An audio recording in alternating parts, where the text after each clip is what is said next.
Ողջույն սիրելի ընկերներ, երբեմն լինում են հարցեր, որոնք պարզապես չես կարող անտեսել, դրանք ցավեցնում են, զայրացնում, ստիպում հարցեր տալ, իսկ ինչու, ինչպես, մինչև երբ, այսօր մենք կանդրադառնանք մի քանի նման սուր թեմաների, որոնք ոչ միայն կարևոր են, այլև խիստ զգայուն, հայ ռազմագերիները Ադրբեջանում, նրանց պահում են, դատում են շինծ ու մեղադրանքներով, իսկ միջազգային կառույցները միայն մտահոգված են, ինչ է անում Հայաստանը եւ ինչու է մեր ռազմագերիների ճակատագիրը այդքան անորոշ մնում։ Ադրբեջանի դրոշով մեքենան վարած հայ քաղաքացու պատմությունը։ Միանգամից աղմուկ, սկանդալ, բայց իրականությունը ավելի պարզ է։ Քաղաքական առաջնորդի ճգնաժամ։ Ժողովուրդը չի վստահում իշխանությանը, բայց նաեւ չունի այլընտրանք։ Ով պետք է տանի երկիրը դեպի ապագա, երբ քաղաքական դաշտը պարակտված է եւ վարկաբեկված։ Դե ինչ, սկսենք։ Հայ ռազմագերիները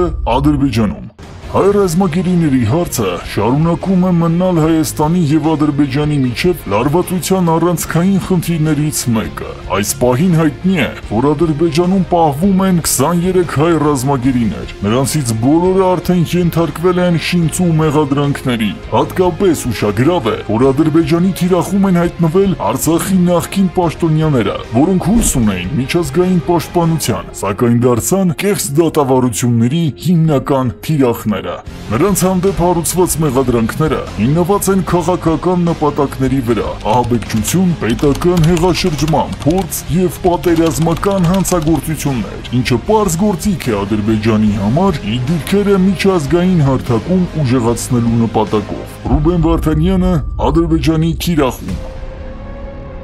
Ռուբեն Վարդանյանը առանձնակի ուշադրության կենտրոնում է, քանի որ ունի միջազգային կապեր եւ հզոր հեղինակություն։ Նրա դեմ գործադրվում են ոչ միայն իրավական, այլև ֆիզիկական եւ հոգեբանական ճնշումներ, հարկադրված խոստովանություններ կորզելու նպատակով։ Չնայած վերջին շրջանում հասարակությունը փորձում է բարձրացնել այս հարցը, սակայն Ռուբեն Վարդանյանի հանդեպ ադրբեջանական բռնությունը շարունակվում է։ Ադրբեջանը փակում է Կարմիր խաչի կոմիտեի գրասենյակը։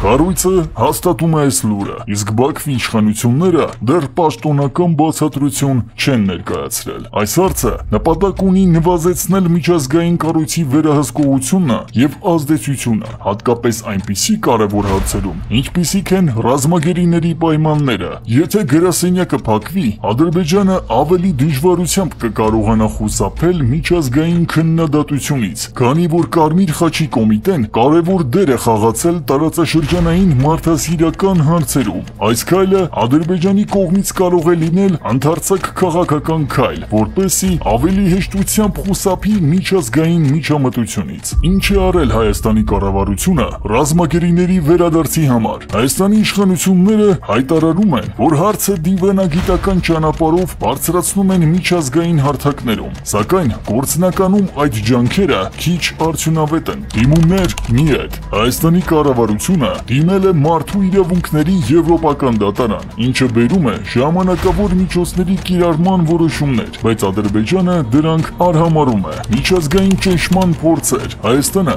միջազգային դատարաններում ներկայացրել է ռազմագերիների իրավունքների խախտումների հարցը, սակայն այդ գործընթացները երկարաձգվում են։ Չնայած մի քանի հայտարարություններին, ռազմագերիների հարցը դեռևս չի դարձել միջազգային կարևոր օրակարգային հարց։ Այս ամենը վկայում է, որ Հայաստանի իշխանությունները ռազմագերիների վերադարձը չեն դարձրել քաղաքական առաջնահերթություն։ Ավելին, Ալեն Սիմոնյանի հայտարարությունները թե ավելի լավ է չխոսել այս մասին, միայն ավելի են նպաստում ադրբեջանական դիրքերի ամրապնդմանը։ Ուզում եք, որ գերիները վերադառնան, ես վստահ եմ, որ դուք բոլորդ ուզում եք, եկեք այդ թեմային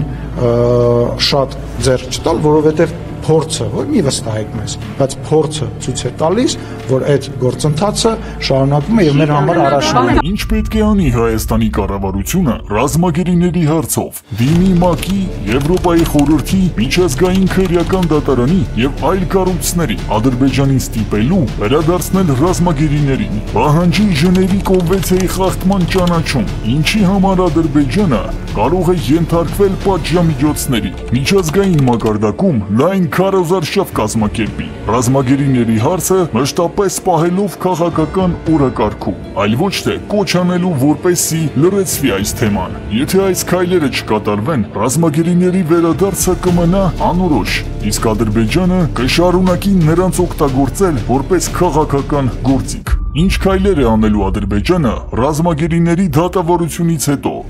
Ադրբեջանը հայ ռազմագերիների շինծու դատավարություններից հետո նրանց ցուցմունքները կարող է օգտագործել Հայաստանի վրա քաղաքական եւ դիվանագիտական ճնշում գործադրելու, միջազգային հարթակում Հայաստանին ահաբեկչության հետ կապելու, սահմանային եւ տարածքային նոր պահանջներ առաջ քաշելու, ինչպես նաեւ ներքին լարվածություն ստեղծելու համար։ Այս դատավճիռները կարող են ծառայել որպես շանտաժի գործիք, ռազմագերիների վերադարձը պայմանավորելով Հայաստանի զիջում իսկ խոստովանական ցուցմունքները ապագա ռազմական գործողությունները արդարացնելու համար։ Ադրբեջանի դրոշով մեքենա վարած հայ քաղաքացու ճակատագիրը։ Վերջին օրերին լայն քննարկման առարկա է դարձել դեպքը, երբ մի հայ վարորդ իր մեքենայի բեռնախցիկին փակցրել էր Ադրբեջանի դրոշը եւ վարում էր այն Արտաշատի մայրուղով։ Ներքին գործերի նախարարությունից հայտնել են, որ տրանսպորտային միջոցը վարող անձի գործողություններում իրավախախտման հանգամանքները պարզելու եւ ըստ այդմ համապատասխան վարույթ նախաձեռնելու հարցը քննարկելու նպատակով վարորդը տրանսպորտային միջոցով ներկայացվել է համայնքային ոստիկանության Վաղարշապատի բաժին, որտեղ նրա նկատմամբ կազմվել է վարչական իրավախախտման արձանագրություն։ Ինչպես պարզվում է, անձը փորձել է անարգել Ադրբեջանի դրոշը, սակայն քամին այն վեր է բարձրացրել, տպավորություն ստեղծելով, որ դրոշը ծածանելու նպատակով է բեռնախցիկում դրվել։ Հիշեցնեմ, որ դեպքը հասարակությունը ընկալել է, որ իբրև ոստիկանությունը քաղաքացու հանդեպ վարույթ է իրականացրել Ադրբեջանի դրոշը անարգելու համար, այնինչ կատարվել էր ճիշտ հակառակը։ Քաղաքական առաջնորդի ճգնաժամ։ Հայաստանի քաղաքական դաշտում խորացող ճգնաժամը պայմանավորված է ոչ միայն հին եւ նոր ուժերի միջև առկա հակասություններով, այլև խարիզմատիկ եւ գործուն առաջնորդների բացակայությամբ։ Ներկայումս քաղաքական դաշտը բաժանվել է 3 հիմնական ճամբարների։ Հին իշխանությունների ներկայացուցիչները, Ռոբերտ Քոչարյանի եւ Սերժ Սարգսյանի կողմնակիցները, որոնք փորձում են վերականգնել իրենց ազդեցությունը, սակայն բախվում են հասարակության անվստահությանը։ Նոր իշխանությունները, Նիկոլ Փաշինյանի կառավարությունը, որն ի սկզբանե ձևավորվեց որպես ժողովրդական շարժում, բայց տարիների ընթացքում կորցրեց իր սկզբնական պոտենցիալը եւ ցույց տվեց կառավարման անարդյունավետություն եւ այլընտրանքային ուժերը, նոր լիդերների պակասը եւ ժողովրդական դժգոհությունը հանգեցրել են այն բանին, որ տարբեր անհատներ փորձում են մտնել քաղաքականություն առանց մեծ թիմի եւ անհրաժեշտ ֆինանսական ներդրումների։ Քոչարյան-Սարգսյան հակամարտություն։ Քոչարյանն ակնկալում էր պահպանել ստվերային վերահսկողություն երկրի վրա, սակայն Սարգսյանը աստիճանաբար հեռացավ նրա ազդեցությունից, ձևավորելով սեփական քաղաքական բևեռը։ 2018-ի իշխանափոխությունից հետո Քոչարյանը փորձեց վերադառնալ քաղաքականություն, փորձելով դառնալ գործող իշխանության հիմնական ընդդիմախոսը, սակայն Սարգսյանը խուսափեց ակտիվ պայքարել, պահպանելով ստվերային դերակատարում։ Չնայած նրանց նախկին համագործակցությանը, ներկայումս նրանց քաղաքական ուղիները տարբեր են, եւ նրանք չեն հանդես գալիս որպես միասնական ուժ։ Քոչարյանը երկար տարիներ փորձեց իրեն ներկայացնել որպես ուժեղ ընդդիմադիր գործիչ, սակայն հասարակության զգալի հատվածը նրան դիտարկում է որպես անցյալի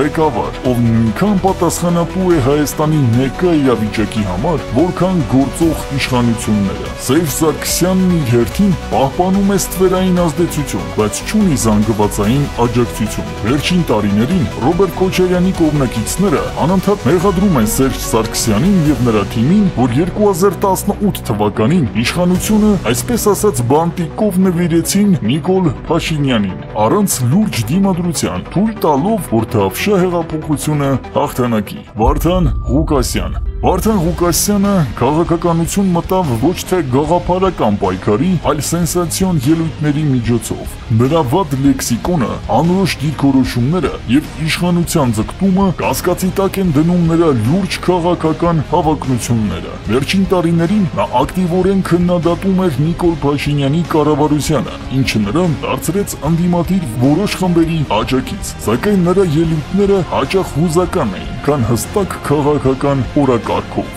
Ղուկասյանը մասնակցեց Երևանի ավականու ընտրություններին հանրային ձայն կուսակցության ցուցակով, սակայն ներսում առաջացած տարաձայնությունների պատճառով հեռացվեց, ինչն էլ նրան մեկուսացրեց քաղաքական դաշտում։ Վերջին շրջանում նրա հետևորդները նկատեցին, որ նա դադարել է ակտիվորեն հանդես գալ սոցիալական ցանցերում։ Հետքի հետաքննության համաձայն նա ձերբակալվել է ԱՄՆ-ի միգրացիոն եւ մաքսային ոստիկանության կողմից, սակայն նրա կարգավիճակի մասին հստակ տեղեկություն չկա։ Նրա անհետացումը կարող է ձեռնտու լինել ինչպես իշխանություններին, որոնց համար նա խնդիր էր ստեղծում իր բիրտ քննադատությամբ, այնպես էլ նախկին դաշնակիցներին, ովքեր ժամանակին օգտագործում էին նրան, բայց հետագայում հասկացան, որ նա ավելի շատ խնդիրներ է ստեղծում, քան օգուտ բերում։ Եթե նա դեռևս ունի քաղաքական հավակնություններ, ապա պետք է վերանայի իր մոտեցումները։ Հակառակ դեպքում կմնա որպես կարճաժամկետ ազդեցություն ունեցող ուժ, որը օրեցօր կկորցնի իր արդիականությունը։ Հանրային կյանքում դեռևս չկա ուժեղ ընդդիմադիր գործիչ, որը կարողանա համախմբել հասարակությանը առանց անցյալի քաղաքական բեռի։ Եթե հավանեցիք տեսանյութը, սեղմեք լայք, բաժանորդագրվեք ալիքին եւ սեղմեք զանգակ, բաց չթողնելու համար մեր նոր տեսանյութերը։ Կիսվեք այս տեսանյութով ձեր ընկերների հետ եւ միացեք մեր մյուս հարթակներին։ Սիրով Legalize Armenia-ի եւ Մաքուր Հայաստանի հիմնադիր Legal Հայաստան։